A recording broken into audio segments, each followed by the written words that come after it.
اور ان میں بہت زیادہ رش ہوتا ہے کیونکہ آپ کو پتہ ہے حجاج کرام کی ایک بڑی تعداد وہاں پر جاتی ہے، کیونکہ یہ تو لازمی ایک رکن ہے حج کا۔ تو جو خواتین کے واش رومز ہیں اس کے سلسلے میں اور جو مردوں کے واش رومز ہیں وہ دونوں علیحدہ علیحدہ ہیں۔ اور اس سلسلے میں آپ کو میں بتاتی چلوں کہ واش رومز میں چونکہ بہت رش ہوتا ہے، اگرچہ وہاں صفائی کا بہت زیادہ اچھا انتظام ہے، اور تھوڑی دیر بعد خواتین جو سویپرز ہیں، جب مرد سویپرز جو ہیں وہ آ کر صفائی کرتے ہیں، وائپرز وغیرہ پھیرتے ہیں، لیکن اس کے باوجود وہاں پر کیچڑ بہت زیادہ ہوتا ہے۔ جیسا کہ یہ آپ دیکھ رہے ہیں کہ یہ انٹرنس ہے، تو جب اندر انٹر ہوتے ہیں تو ساتھ ہی لیفٹ اور رائٹ پر آپ کو وضو کرنے کی جگہ نظر آتی ہے۔ وضو کرنے کی جگہ میں ایک جگہ ہوتی ہے جہاں پر چوکیاں بنی ہوتی ہیں اور سامنے پانی کے ٹونٹیاں لگی ہوتی ہیں، ٹیپس لگے ہوتے ہیں، اور آگے ایک چھوٹی سی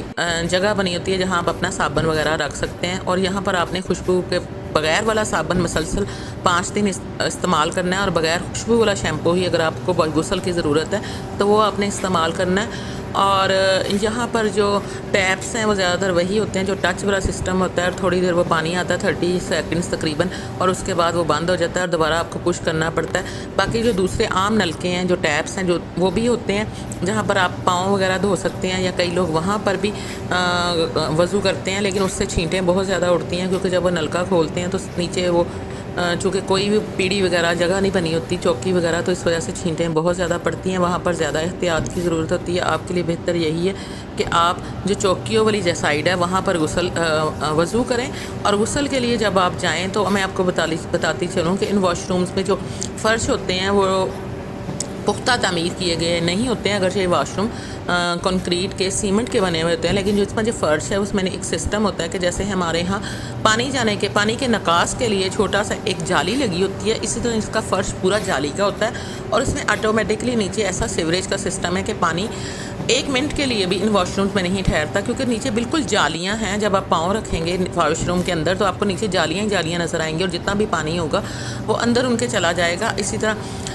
سٹیل ٹائپ بھی کموڈ ہیں، اور سٹیل ٹائپ بھی ان کے سیٹیں ہیں، یا جس کو ہم فلش کہتے ہیں وہ ہیں۔ اور واش رومز کی صفائی کا وہاں بہت خیال رکھا جاتا ہے، اور وہاں کھونٹیاں بھی لگی ہوتی ہیں جہاں آپ اپنے کپڑے لٹکا سکتے ہیں، اور نہانے کے لیے شاور بھی ہوتا ہے جس کے نیچے آپ کھڑے ہو کر غسل کر سکتے ہیں، اور بغیر وضو کے لیے اور غسل کے لیے میں آپ کو بتاتی چلوں، آپ نے یاد رکھنا ہے کہ آپ نے بغیر خوشبو کا شیمپو اور بغیر خوشبو کا صابن استعمال کرنا ہے۔ اور اس میں آپ کو ایک اور میں آپ کو ٹپ بتاتی چلیں کہ جب نماز کا ٹائم ہوگا، یعنی 5 نمازیں جو ہیں، اس کے علاوہ تہجد کی نماز، کیونکہ وہاں لوگ سب مسلسل گئے ہی عبادت کے لیے، آپ لوگ تو آپ نے عبادت ہی کرنی ہے، تو اس سلسلے میں جب نماز کا ٹائم ہوگا تو آپ کے لیے بہتر یہی ہے کہ آپ نماز کے ٹائم سے تقریباً آدھا گھنٹہ پہلے ہی واش روم وغیرہ سے فارغ ہو جائیں، وضو وغیرہ کر لیں، کیونکہ ان واش روم سے بہت زیادہ رش ہوتا ہے، بہت زیادہ رش ہوتا ہے۔ آپ کی سوچ ہے، اور آپ لائن میں تقریباً 10 لوگوں کی لائن میں جب آپ کھڑے ہوں گے تو آپ تھک جائیں گے، اور آپ کا نماز کا ٹائم بھی مس ہونے کا خطرہ ہے۔ تو آپ ایزیلی جا کر، جب نماز ہونے میں ابھی آدھا گھنٹہ ہو تو آپ پہلے ہی جا کر غسل کر لیں یا وضو کر لیں، اور واش روم سے فراغت حاصل کر لیں، تاکہ آپ کو لائنز میں نہ کھڑا ہونا پڑے، قطار میں نہ کھڑا ہونا پڑے، اور آپ ایزیلی اپنی نماز کو زیادہ وقت دے سکیں۔ یہی ساری نمازوں کا حال ہے، فجر، ظہر، عصر، مغرب، عشاء، اور یہی تہجد کی نماز کے وقت بھی وہاں پر بہت زیادہ رش ہوتا ہے۔ اور یہ خیمہ بستی ہر وقت آباد رہتی ہے، چائے چلتی رہتی ہے، چائے کا ایک ٹائم ہوتا ہے جس میں باہر آپ کی چائے کا ایک ٹیبل لگا ہوتا ہے جس کے اوپر کولر ہوتا ہے، اور ڈسپوزیبل گلاس وغیرہ پڑے ہوتے ہیں، اور چینی ہوتی ہے اور سب کچھ، اور آپ نے چائے لینی ہوتی ہے۔ اور اسی طرح یہاں کھانے کا بھی بہت اچھا انتظام ہوتا ہے، کھانے کے ایک مخصوص ٹائمنگز ہیں جس میں ایک بڑی سی ٹرالی جیسے کہ ایروپلین میں لے کے آتے ہیں، اسی طرح ایک ٹرالی ہوتی ہے جس کے اندر کھانے کے ڈسپوزیبل پیک ہوتے ہیں، جو کہ اندر وہ خواتین کے تو وہ مرد حضرات اندر انٹر نہیں ہوتے، وہ یہی پوچھ لیتے ہیں کہ اندر کون کون ہے، یا کتنے افراد ہیں، یا کتنے افراد کا کھانا بھیجا جائے، کیونکہ کئی لوگ ارد گرد گئے ہوتے ہیں، یا ہر وقت ہر کوئی موجود نہیں ہوتا۔ اسی طرح مردوں کے خیموں میں وہ پوچھ لیتے ہیں، اور اتنے ڈبے وہ اندر پہنچا دیتے ہیں، اور کوئی نہ بھی ہو تو اس کے ساتھ ہی اس کا ڈبہ یا ڈسپوزیبل پیک کھانے کا وصول کر لیتے ہیں۔ اور یہ خیمہ بستی بہت بڑی ہے، آپ اس سے اپنے ذہن میں یہ نہ لائیں کہ یہ چھوٹے چھوٹے کوئی ٹینٹ ہوں گے، یہ بہت بڑے بڑے ٹینٹس ہیں، ان میں فل سپیڈ میں اے سی چل رہے ہوتے ہیں، چاہے آپ کسی بھی کیٹیگری میں جائیں۔ اتنی ٹھنڈ ہوتی ہے کہ بعض اوقات آپ کی برداشت سے باہر ہو جاتی ہے. اور ہیوی اے سی جو ہوتے ہیں، ہیوی اے سی وہ جہاں چل رہے ہوتے ہیں، اور نیچے باقاعدہ فوم کے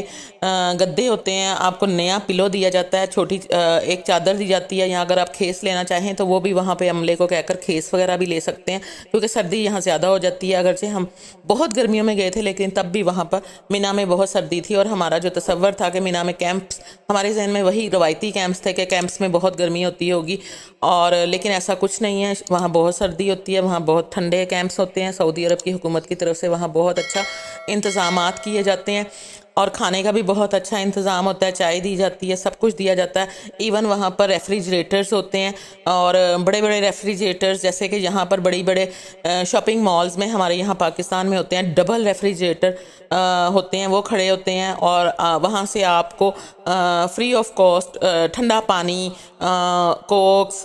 پیپسی، مرنڈا ٹیم، یعنی یہ چیزیں ساری ہوتی ہیں. کوکس وغیرہ کے ٹن ہوتے ہیں، اور جتنے بھی آپ کولڈ ڈرنکس وغیرہ پینا چاہیں وہ سب وہاں پر اویلیبل ہوتے ہیں، فری آف کاسٹ ہوتے ہیں. اس کی آپ سے کوئی اجرت نہیں لی جاتی، چاہے آپ پورا خیمے والوں کے لیے پورا وہ پورا اٹھا کے لے جائیں پیک جو پیٹ ہوتا ہے، تو آپ پیتے رہیں سب مل کر، اس پہ کوئی پابندی نہیں ہے. اور اس کے علاوہ جو شوگر پیشنٹس ہیں ان کے لیے بھی میں بتاتی چلوں کہ وہ بہت زیادہ پریشان ہوتے ہیں مینا جاتے ہوئے، کیونکہ ہوٹل میں تو فریج کا انتظام ہوتا ہے اور وہ اپنی انسولین وہاں رکھ سکتے ہیں،